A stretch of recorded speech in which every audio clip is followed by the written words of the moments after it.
Gem or junk? This week out, we will be discussing Eternal Champions on the Sega Genesis. So, the thing that sucks about this game is what it could have been. This game sold very well on the Sega Genesis. It had a lot of fan support. It was one of the bloodiest games of its time, with its pretty cool overkills and stuff. It controlled mad good.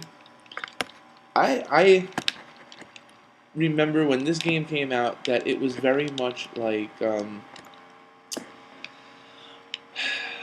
if you didn't have Mortal Kombat and you didn't have Street Fighter, you had Eternal Champions. It was like one of those games where if you didn't quite connect with Street Fighter and you didn't quite connect with Mortal Kombat, I don't know why you wouldn't, then you were like hardcore for this game.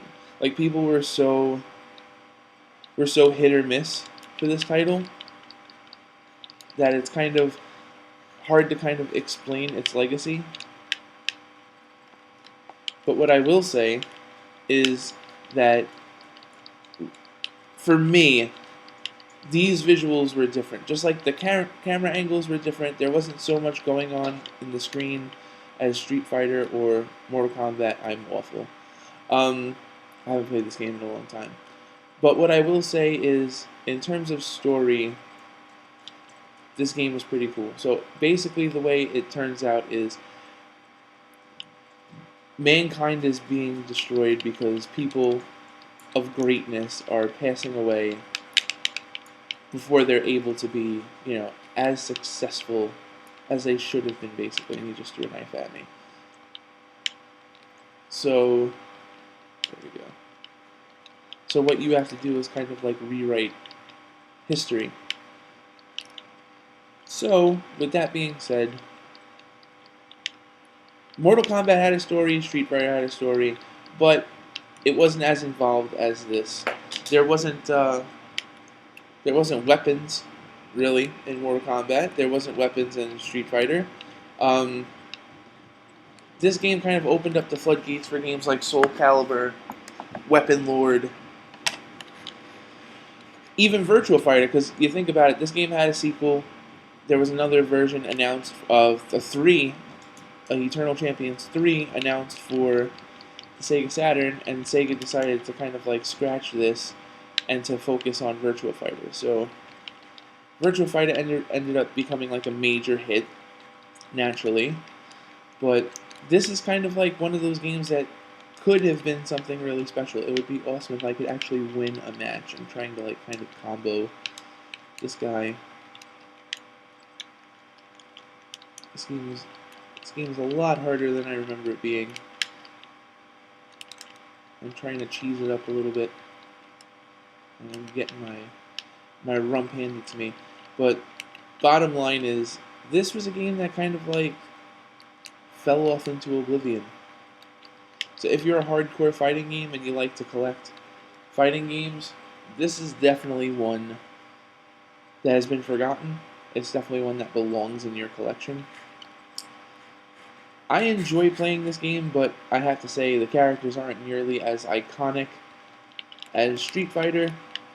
They're not as cool as the guys in Mortal Kombat.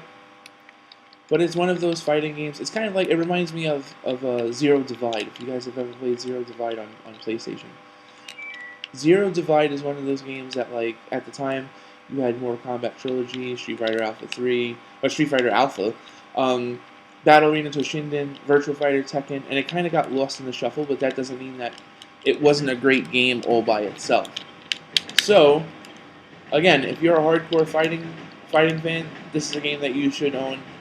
If not, you're not really missing anything in terms of a one-of-a-kind story or one-of-a-kind gameplay. It's got a cool story, it's got some cool gameplay, but there are better fighting games out on the Sega, and yeah, it's just, oh man, it's like pumping me. I don't know about that, but I like the double jump. That's pretty cool too. But it's not one of those games that's going to define your retro game collection. It's a cool talking point. It's kind of like, oh yeah, you have that. Yeah, Yeah, I do, but that doesn't necessarily mean that I'm playing it all the time. So, final verdict, gem or junk? I'm gonna go with junk, just because you know what, it doesn't have nearly the legacy that it could have, and that's probably Sega's fault more than anything. But it just doesn't have enough cool moments, and it doesn't have enough redeemable qualities to be a game that you're gonna run out and go buy. Gem or Junk is brought to you by Brooklyn Video Games, where you can buy, sell, and trade your favorite video games and systems. For more information, head to www.facebook.com/Brooklyn Video Games or call 347-314-3267.